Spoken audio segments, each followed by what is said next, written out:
आप सभी भाई बहनों का आध्यात्मिक ज्ञानात्मक चैनल की ब्रह्म मुहूर्त ज्ञान उपदेश कक्षा में एक बार फिर स्वागत है। आज की चर्चा का विषय है जीवन एक दर्पण। और नीचे ही हमने दो अलग अलग शब्द लिखे हैं, विवेकहीन और दाएं तरफ हमने लिखा है विवेकशील।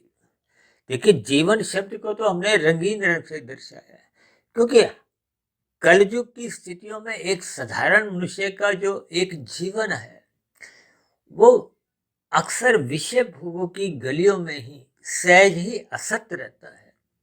देखिए, कम अधिक हो सकता है, लेकिन एक साधारण मनुष्य की ऐसा देखा गया है कि पांच भोग्य विषय गंध, रस, रूप, स्पर्श और शब्द, इनमें एक रुचि बने ही रहती है। राजसी मनुष्य इन विषय भोगों को अधिक से अधिक भोगने के लिए धर्मानुसार अपना आचरण रखता है, लेकिन तामसी मनुष्य इन विषय भोगों को भोगने में धर्म की भी एक अवहेलना कर जाता है। यानी कि मनुष्य अपने जीवन में कब कितने पाप कर्म करता हुआ इन विषय भोगों को भोगने लगता है, तो ये एक तामसी स्थितियां हैं, एक निंदनीय स्थितियां हैं, जो आपका हमारा पाप कर्मों का क्रमशः बिगाड़ती है।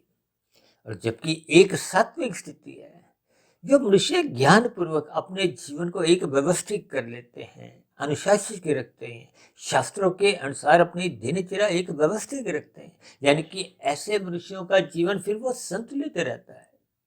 ऐसे मनुष्य श्रद्धा पूर्वक सत्संग करते हैं, गुरु की आज्ञा में रहते हैं, ब्रह्म मुहूर्त में उठने का अपना एक संस्कार बना लेते हैं। तो फिर ऐसे मनुष्यों में इन विषय भोगों के प्रति एक लोलुपता क्रमशः समाप्त होने लगती है। या दूसरे सरल शब्दों में यूं को कि एक सात्विक मनुष्य का जब साधना आरंभ होती है, तो फिर वो ऐसे मनुष्य इन संसारी विषय भोगों से ज्ञान पूर्वक वैराग्य ले लेने लगते हैं। ये सभी स्थितियां आपके हमारे जीवन के दर्पण पे निर्भर करती है। देखिए, जीवन शब्द को हमने रंगीन रंग से दर्शाया है, यानी कि संसार में रहते हुए कम अधिक रुचि एक साधारण स्तर पर, जैसे कि अभी समझाया, कि आपके हमारी बनी रहती है। लेकिन ये जो दर्पण की स्थितियां हैं, देखिए, दर्पण शब्द पर जो आज की वीडियो बनाने की जो मुझे प्रेरणा मिली, हो सकता है ये बात आरंभिक स्तर पर मनुष्य को समझ ना भी आए, लेकिन जिस उदाहरण से मुझे ये बात समझाने की एक प्रेरणा मिली, देखिए, नहाते समय विशेष रूप से देखिए सर्दियों में हम गीजर ऑन कर रखते हैं। अब गीजर ऑन में तो देखिए गर्म पानी आता है, उस गर्म पानी से अक्सर हम आप भाई बहन नहाते हैं।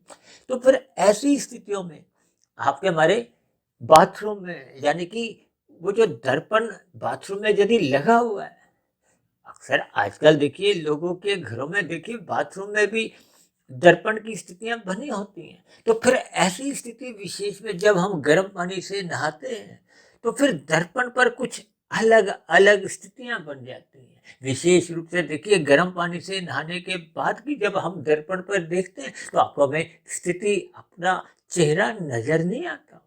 देखिए, दर्पण तो वही है।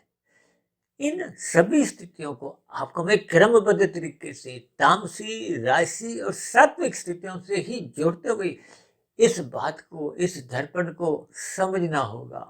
क्योंकि दर्पण आपके हमारे एक शास्त्र हैं, यथार्थ ज्ञान की स्थितियां हैं, प्रकृति के तीन गुणों की स्थितियां हैं, तमोगुण, रजोगुण और सत्वगुण की स्थितियां हैं। आपके हमारी आत्मा का जो एक ज्ञान स्वरूप की स्थिति है, परमात्मा जो एक आनंद स्वरूप स्थिति है, इन सभी स्थितियों को शास्त्र क्रमबद्ध तरीके से तो समझाते ही है, लेकिन हम सभी भाई बहनों के जीवन में ये दर्पण की स्थितियां अलग अलग हैं। दर्पण को देखिए आप आंखों से भी जोड़ सकते हो। कहते हैं ना, आप किसी का देखिए ज्ञान चक्षु खुल चुके होते हैं। अब इसको शीशा कहो, आईना कहो, शास्त्र कहो, गुरु कहो, गीता कहो, शास्त्र, यानी कि किसी भी रूप में ये सभी स्थितियां आपको में कुछ मार्गदर्शन करती है, आपको हमें ज्ञान देती है। देखिए ये सभी स्थितियां अलग अलग भावार्थों में आप कहीं भी किसी भी अंश में समझ ही सकते हो।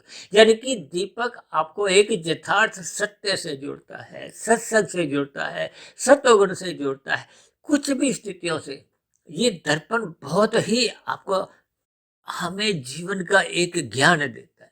इसलिए मेरे मन में आया कि जीवन को एक दर्पण के साथ जोड़ते हुए दो अलग अलग स्थितियों पर थोड़ी चर्चा रख लें। इसलिए तो हमने देखिए बाएं हाथ में देखिए एक विवेक शब्द लिखा है और साथ ही काले रंग से एक हीन शब्द लिखा है, या यूं को कि विवेकहीन।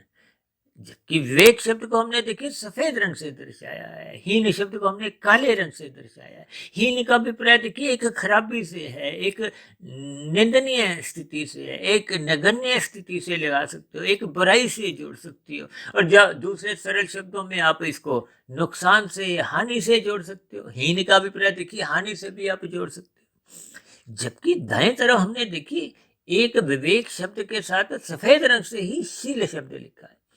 अक्सर जब हम आध्यात्मिक गुरुओं के देखिए चरण स्पर्श करते हैं तो वो आपको में एक विवेकशील होने का आशीर्वाद देते हैं। हालांकि संसारी मनुष्य तो देखिए सुखी होने का आशीर्वाद देते हैं, लेकिन आध्यात्मिक गुरु अक्सर देखिए ये विवेकशील शब्द से विशेष रूप से आशीर्वाद देते हैं ताकि आपका हमारा ज्ञान बढ़े।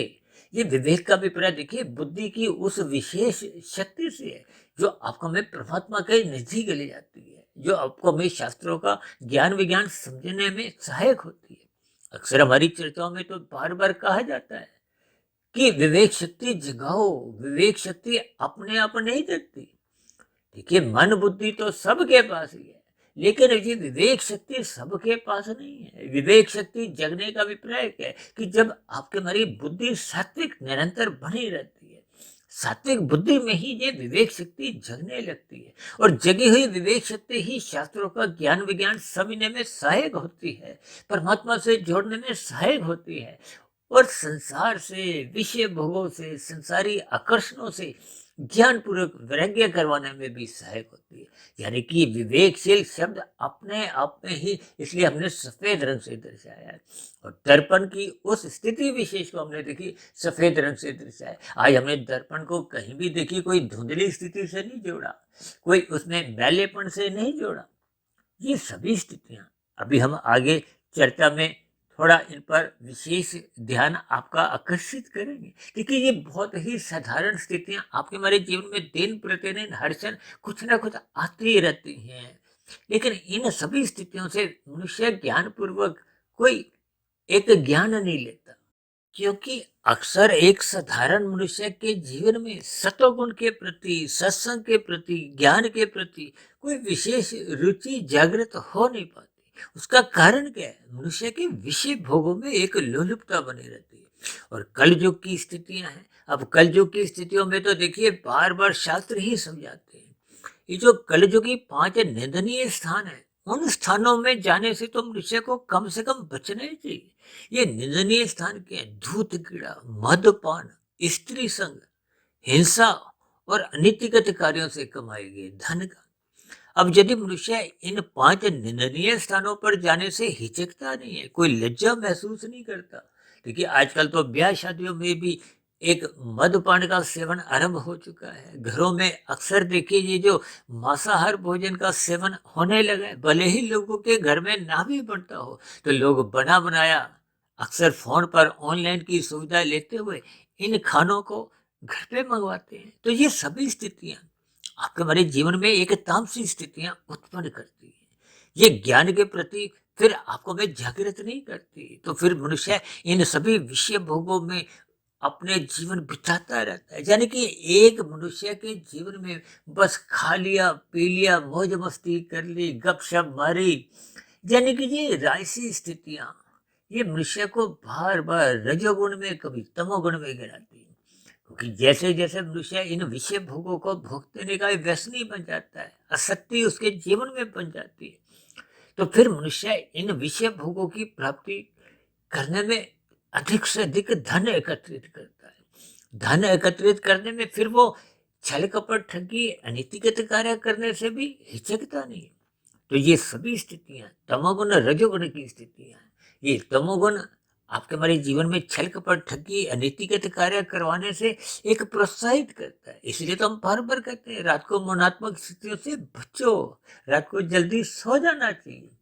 ये आपके हमारे ज्ञान को कमजोर करते हैं, रजोगुण को उत्साहित करते हैं। मौनात्मक स्थितियों में मनुष्य उत्तेजित होता हुआ फिर रात को देरी तक जागता है, सुबह ब्रह्म मुहूर्त में उठ नहीं पाता। तो फिर जब हम ब्रह्म मुहूर्त में उठने का लाभ नहीं लेते तो फिर आपके हमारे जीवन में ये जो दर्पण की स्थितियां हैं ये धुंधली रहती हैं या इसमें मैलापन आने लगता है। मैलेपन की स्थिति में भी दर्पण में आपको में राजसी स्थितियों का भी ज्ञान नहीं होता तो फिर सात्विक स्थितियां तो और भी दूर की स्थिति है। शास्त्र में बार बार कहा गया तमोगुण से 10 गुना अच्छा रजोगुण है, रजोगुण से 10 गुना अच्छा सतोगुण है। इन्हीं स्थितियों को हम 1, 10, 100 से समझाते हैं और सतोगुण से भी 10 गुना अच्छा हम विशुद्ध सतोगुण परमात्मा से जोड़ते हुए इस 1000 अंक को समझाते हैं। देखिए ये सभी स्थितियां मात्र समझने के लिए है ताकि हम सत्संग के प्रति अपने मन बुद्धि के स्तर को जगाएं।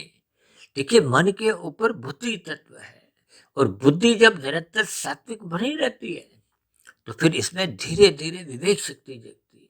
सात्विक बुद्धि तभी बनती है जब निरंतर हम सत्संग रूपी खुराक इसको देते हैं। यदि हम सत्संग रूपी खुराक इसको देते नहीं है तो फिर ये सात्विक बुद्धि रह नहीं पाती और सात्विक बुद्धि नहीं रह पाती तो ये राशि बन जाती है, ये तामसी बन जाती है। अब राशि बुद्धि तो फिर भी देखिए धर्म अनुसार पुरुषार्थ करवाती है। ये जो विहित कर्म है, विहित कर्म का अभिप्राय विधि विधान द्वारा जो जो धर्म आपको में अनुमति देता है उसके अनुसार हम अपनी दिनचर्या थोड़ी व्यवस्थित रखते हैं। ये जो शास्त्रों में विभिन्न प्रकार के कर्म कांड रचे गए ये कर्म कांड भी आपके हमारे रजोगुण को एक मर्यादा में रखते हैं, बार बार सतोगुण में ले जाते हैं ताकि आपका हमारा सतोगुण के प्रति कुछ रुचि जागे, परमात्मा के प्रति आपके हमारी एक प्रीति के भाव जगे। यदि हम अपने जीवन में अपने दर्पण को अपने ज्ञान को यथार्थ स्थिति में लाते नहीं हैं कि दर्पण जब जब मैला होगा तो आपके हमारी जीवन में अज्ञानता की स्थितियां बनी रहेगी, यानी कि आपको में आत्मबोध होता ही नहीं है। और जब जब दर्पण देखिए धुंधला होता है राशि स्थितियां होती हैं। अब धुंधले ज्ञान में भी देखिए आपके हमारे आधे अधूरे कर्म ही होते हैं, कुछ अच्छे कुछ बुरे। क्योंकि राशि मनुष्य का सत्संग भी देखिए श्रद्धा पूर्वक नहीं होता। राशि मनुष्य सत्संग करते हुए दिखाई तो देते हैं लेकिन उनमें श्रद्धा का अभाव होने के कारण उस किए गए सत्संग का फिर मनन हो नहीं पाता। ब्रह्म मुहूर्त में ये राशि मनुष्य उठ नहीं पाते तो फिर शास्त्रों का स्वाध्याय नहीं होता, गुरु के प्रवचनों के अनुसार हम अपनी देरी तरह व्यवस्थित नहीं रहते। ये सभी स्थितियां दिन में फिर जब रजोगुण की स्थितियां आती हैं तो फिर हम भाग दौड़ करते हुए संसारी विषयों को प्राप्त करने के लिए ही हाय तौबा करते हैं, भाग दौड़ करते हैं। अक्सर राशि में विषय देखिए 2 के 4, 4 के 40, 40 के 4,000, 4,00,000। ये जो लाभ से लोभ की स्थिति है, ये देखिए लाभ एक सात्विक स्थिति है, लोभ एक राशि स्थिति है। लेकिन लोभ ही जब मन में गहरे तल पर स्थित हो जाता है तो फिर संग्रह वृत्ति मनुष्य को भगाए रखती है। और जब संग्रह वृत्ति मन बुद्धि के स्तर पर अपना स्थान बना लेती है तो फिर मनुष्य धर्म की भी मर्यादाएं तोड़ने लगता है, छल कपट ठगी अनीतिगत कार्य करता हुआ लज्जा महसूस नहीं करता, यानी कि दूसरों से छीना झपटी अनीतिगत कार्य करता है। आज संसार में विभिन्न प्रकार के देखिए चोरी डकैती की जो एक स्थितियां हैं, छीना झपटी की जो एक स्थितियां हैं और डिजिटल अपराधों की जो जो स्थितियां दिन प्रतिदिन बढ़ती जा रही हैं, ये घोटालेबाजी की स्थितियां जो बढ़ती जा रही हैं, ये सभी स्थितियां मनुष्य में संग्रह वृत्ति के कारण ही उत्पन्न होने लगी है। यानी कि जब ये दर्पण मैला हो जाता है आपको हमें आत्मबोध नहीं रहता कि हम तो चेतन स्वरूप आत्माएं हैं, अपने कारण शरीर का बोध नहीं होता। देखिए जब कारण शरीर का बोध नहीं होता तो आपका हमारे जो बिगड़ा हुआ कर्मशः आपको हमें कोई बोध नहीं करवाता। आपके हमारे मन बुद्धि में जो दिन प्रतिदिन बुरे बुरे विचार भोगों के छीना झपटी के अराजक स्थितियों के आते रहते हैं, उनसे आपको मैं अपने कार्य शरीर में बने हुए जो दोषपूर्ण संस्कार हैं, बुरी स्थितियां हैं, उनका बोध नहीं होता। ये बोध तो तब होता है जब मनुष्य श्रद्धा पूर्वक सत्संग करता है। श्रद्धा पूर्वक सत्संग करने से ही ये जो आपके हमारे जीवन का जो एक दर्पण है, ये थोड़ा धुंधले से फिर साफ होने लगता है। साफ होते होते आपको में बोध होने लगता है कि मैं स्थूल शरीर नहीं हूँ, मैं सूक्ष्म शरीर नहीं हूँ, मैं कार्य शरीर नहीं हूँ, मैं तो एक चेतन स्वरूप आत्मा हूँ। आत्मा का और परमात्मा का तो देखिए एक सजातीय संबंध है। इस संबंध को केवल और केवल मनुष्य योनि में ही पहचाना जा सकता है। इसीलिए तो बार बार कहते हैं विवेक शक्ति दिखाओ, विवेकशील बनो। यानी कि श्रद्धा पूर्वक सत्संग करो, गुरु के प्रवचनों को सुनो, शास्त्रों का स्वाध्याय निरंतर करते रहो। ये सभी स्थितियां तो तभी बन पाती हैं जब मनुष्य श्रद्धा पूर्वक सत्संग करता है। देखिए, श्रद्धा पूर्वक सत्संग करना 1% की सफलता है, जिसके फलस्वरूप आपका हमारा स्थूल शरीर पवित्र होने लगता है, मनुष्य पाप कर्मों से बचने लगता है। और फिर धीरे धीरे जब मन बुद्धि के स्तर पर हम इस श्रद्धा पूर्वक किए गए सत्संग का चिंतन करते हैं, मनन करते हैं, शोध करना आरंभ करते हैं। लेकिन जब हम ब्रह्म मुहूर्त पर उठकर इन सभी स्थितियों पर निरंतर शोध की स्थितियां बनाए रखते हैं, तो फिर प्रकृति के 3 गुणों का ज्ञान विज्ञान आपको में समझ में आने लगता है। ये 3 शरीरों का आपसी क्या क्या संबंध है। देखिए, जन्म तो केवल स्थूल शरीर का होता है। माता के गर्भ में आपके हमारे स्थूल शरीर के निर्माण प्रक्रिया 9 माह में आरंभ होती, समाप्त होती है। फिर शिशु काल, बचपन अवस्था, किशोरावस्था, जीवावस्था, प्रौढ़ावस्था, वृद्धावस्था और फिर मृत्यु, यानी कि इस स्थूल शरीर की ही मृत्यु होती है। और स्थूल शरीर के स्तर पर ही हम जीवन में जैसी जैसी स्थितियां कर्म करते हैं, संस्कार बनाते हैं, वो सभी स्थितियां कार्य शरीर में क्रमशः रूप में स्थित होती है। अब जब मनुष्य पाप कर्म अधिक करने लगता है, अब पाप कर्म तो वही अधिक करता है जो स्थूल शरीर के स्तर पर जीता है, भोगों में जीता है। शास्त्रों का सत्संग जब करता नहीं तो वो छल कपट ठगी या नीतिगत कार्य करते हुए कोई लज्जा महसूस नहीं करता। यानी कि ऐसे तामसी मनुष्यों को, जिनका देखिए जीवन में दर्पण एक पूर्ण रूप से मैला है। अब मैले दर्पण में तो देखिए आत्मस्थिति का बोध नहीं होता। जब आत्मस्थिति का बोध नहीं होता तो परमात्मा की जो एक स्थिति है, परमात्मा तो देखिए सच्चिदानंद है, आनंद स्वरूप है, जबकि हम सभी आत्मा तो मात्र सत्य चित्त है, ज्ञान स्वरूप है। और माया नित्य है, सत्य है। हालांकि इस माया से जो ये जो ब्रह्मांड का पसारा है, ये अनित्य है, भले ही करोड़ों अरबों वर्षों का। इन सभी स्थितियों को ज्ञान पूर्वक मनुष्य को तभी समझ में आती है जब वह शास्त्रों का क्रमबद्ध तरीके से अध्ययन करता है। इसलिए तो हम कहते हैं श्रद्धा पूर्वक सत्संग मात्र 1% की सफलता है। फिर उस चिंतन को, मनन को जब हम मन बुद्धि के स्तर पर ब्रह्म मुहूर्त में करने लगते हैं तो 10% की सफलता आरंभ हो जाती है। अब इस 10% को आपने 12, 15, 20, 30, 40, ये तभी हो पाता है जब हम योग की स्थितियों में स्थित होने लगते हैं। आपकी हमारी विवेक शक्ति क्रमशः जगती जाती है, हम विवेकशील बनते जाते हैं, जो आपके हमारी आध्यात्मिक उन्नति के दरवाजे क्रमशः खोलते जाते हैं। क्योंकि जैसे जैसे चिंतन मनन की स्थितियां 15, 20, 30, 40, 50, 70, यानी कि जब ये 100% पे पहुंच जाती है तो ये कार्य शरीर में शुभ संस्कार बनाती है, और पहले के जो बुरे संस्कार बने हुए तो उनको दग्ध भी करती है। देखिए, ये आरंभिक स्तर पर तो बुरे संस्कार कमजोर होते हैं। अब कमजोर संस्कारों, बुरे संस्कारों से मन बुद्धि में कभी कभी फुरने होते, और जब बुरे संस्कार बहुत ही तूफानी वेग से आते हैं, ये जो बलात्कार, हत्या जैसी स्थितियां जो आप संसार में देखते हो, आतंकवादियों द्वारा जो जो पाप कर्म होते हुए देखते हो, ये कारण शरीर में बने हुए बहुत ही बुरे संस्कार होते हैं। ये तूफानी वेग से आते हैं, और तूफान कभी भी देखिए कोई लंबे समय के लिए नहीं आता। ये जो हत्या की, बलात्कार की स्थिति है, ये बुरे संस्कार देखिए मन बुद्धि के स्तर पर विचार नहीं करते, ये स्थूल शरीर के स्तर पर विषय भोगों में लिप्त करवा देते हैं और कर्मेंद्रियों द्वारा पाप कर्म करवा जाते हैं। इन सभी स्थितियों को ज्ञान पूर्वक आपको में समझना होगा, ये विवेक शक्ति को जगाना होगा। जब तक विवेक शक्ति जगती नहीं है तो फिर कार्यशील से शुभ संस्कार बनते नहीं, और बुरे संस्कार जो पहले के बन चुके थे वो हटते नहीं है। संस्कार बनते भी मनुष्य जोनी में है, बिगड़ते भी मनुष्य जोनी में है। जबकि नीचे की योनियों में वो जो किए गए पाप कर्मों का दुख रूपी फल तो हम भोगाते हैं, लेकिन वो जो उससे संबंधित बुरे संस्कार बने थे, उन संस्कारों के साथ ही फिर आपको में मनुष्य योनि मिलती है। भले ही हजारों लाखों करोड़ों अरबों जोनियां नीचे की जोनियों में भटकते भटकते, क्योंकि मनुष्य जोनि तो तभी मिलती है जब संचित कर्मों में नीचे की जोनियों में वो पाप कर्मों का कर्मशय भोगते भोगते घटते घटते वो पुण्य कर्मों की बराबरी पे आ जाते हैं। क्योंकि शास्त्र बार बार समझाते हैं मनुष्य जोनि मिलती ही तभी है जब संचित कर्मों में कम से कम पुण्य कर्मों की स्थिति 50-51% की होती है।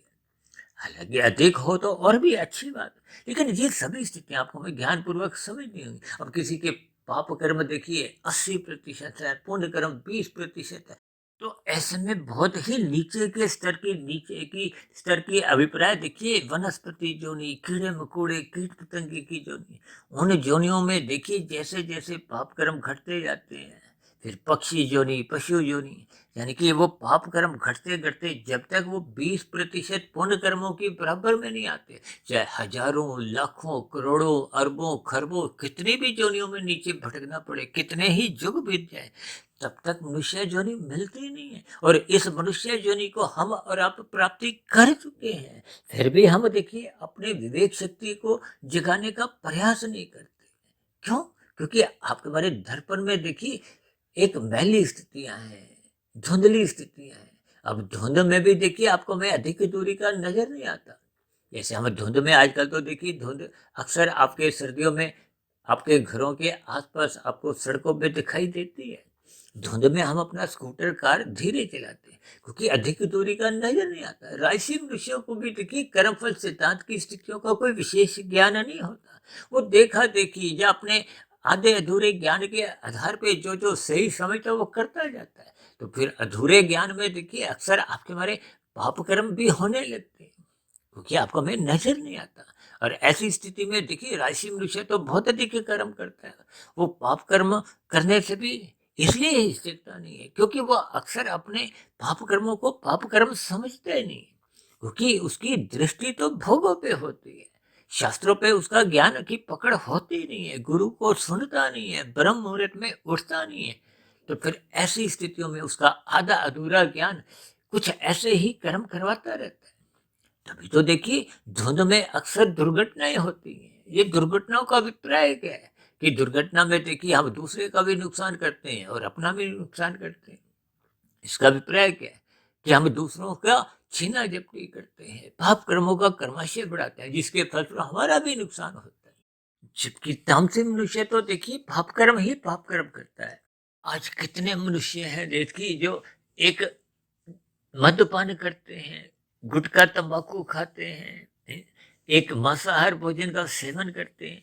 ये सभी मादक स्थितियां मनुष्य से पाप कर्म करवाते हैं। देखिए इन सभी स्थितियों पर आप जितना स्वयं चिंतन करोगे तो उतनी ही अच्छी बात होगी, क्योंकि मैं जितनी भी इन स्थितियों पर प्रकाश डालूंगा अक्सर एक साधारण राशि मनुष्य इन सभी स्थितियों पर थोड़ा नाराज से हो जाते हैं।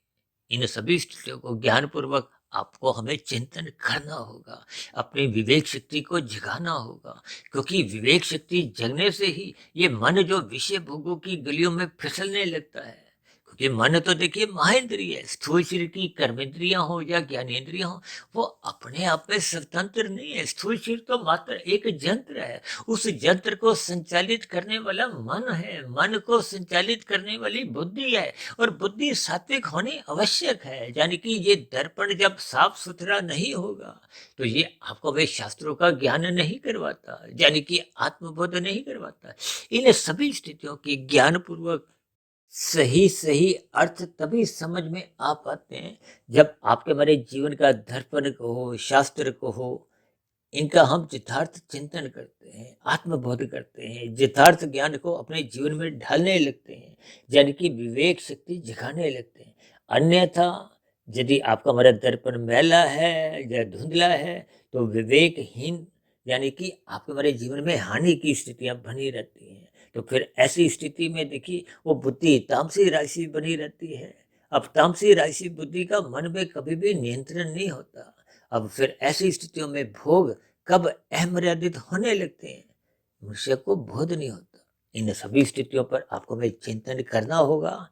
जैसे हम नहाते समय देखिए, कंघी करते समय यानी कि स्नान घर में जब हमने उस दर्पण की जो एक धुंधली स्थिति है उसको साफ करना होता है, तो हम साफ कपड़ा लेते हैं, कागज लेते हैं, साफ करते हैं, तो फिर आपको हमें अपना चेहरा स्पष्ट दिखाई देता है। ठीक इसी तरह जब हम शास्त्रों का क्रमबद्ध तरीके से ज्ञान लेने लगते हैं, गुरु को सुनने लगते हैं, ब्रह्म मुहूर्त में उठने लगते हैं, तो फिर ये निश्चित रूप से ये आपके हमारे जीवन को मार्गदर्शन करते हैं। आपको हमें सही गलत की पहचान होने लगती है, तो जिसके फलस्वरूप विवेक शक्ति जगने लगती है, तो फिर आपका हमारा स्थूल शरीर, सूक्ष्म शरीर, कारण शरीर क्रमशः पवित्र होते हुए हम अपने आत्मा के ज्ञान स्वरूप की स्थिति में लौटने लगते हैं। और आत्मा और परमात्मा का तो पहले से ही सजातीय संबंध है, तो फिर आत्मा और परमात्मा की सुमुखता बनी रहती है। तो ऐसी सभी शुभ स्थितियां तभी आपके हमारे जीवन में बन पाती हैं जब आपका हमारे जीवन में ये जो दर्पण की स्थिति है वो साफ सुथरी हो। तो ऐसी सभी साफ सुथरी स्थितियां आपके हमारे जीवन में भी बने। इन्हीं शुभ कामनाओं के साथ चर्चा विशेष को यही विश्राम देते हैं। शाम को फिर मिलते हैं संध्या बेला ज्ञान कक्षा में। तब तक आप अपने आध्यात्मिक में सुधीर भाटिया फकीर को इजाजत दें। फिर भी वीडियो संबंधित आपके मन में कोई प्रश्न उठ रहे हो, कोई मेरी ही कही गई बातों पर आपको किसी प्रकार की कोई शिकायत हो, आपत्ति हो, तो आपके प्रश्नों का, आपके सुझावों का और आपकी शिकायतों का नीचे दी गई कमेंट्स बॉक्स पर सदा ही स्वागत है। इस चर्चा विषय को ध्यानपूर्वक एकाग्र भाव से सुनने के लिए आप सभी भाई बहनों का बहुत बहुत धन्यवाद।